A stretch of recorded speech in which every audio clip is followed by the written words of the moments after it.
ব্যবসা কি একটা নেগেটিভ ওয়ার্ড? আমাদের এখানে কেন ব্যবসা নেগেটিভ ওয়ার্ড হবে? যে কেউ তো ব্যবসা করে। হ্যাঁ। তো শিক্ষা ক্ষেত্রে যদি কোনো কিছু একটা চলে আসে হুম, সেটা একটা ব্যবসা হয়। তো এখন আমাদের আগের ক্ষেত্রেও কিন্তু ঋষি মনীষীরা সেটাকে ব্যবসা না বলে সেটাকে আমার মনে হয় বলতেন যে গুরু, কি যেন একটা বলতেন, ওয়ার্ডটা কি যেন ছিল, আমি জানি না। গুরু দান না কি যেন একটা ওয়ার্ডটা মনে পড়তেছে না আমার। আচ্ছা।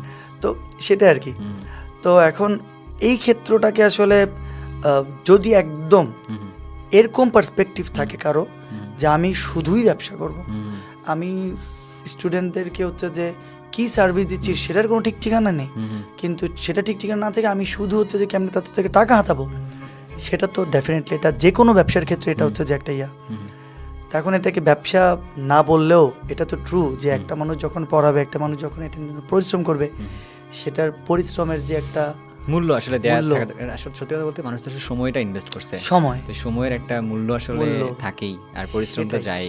সেটাকে তো ব্যবসা এটা একটা- বলা হবে নাকি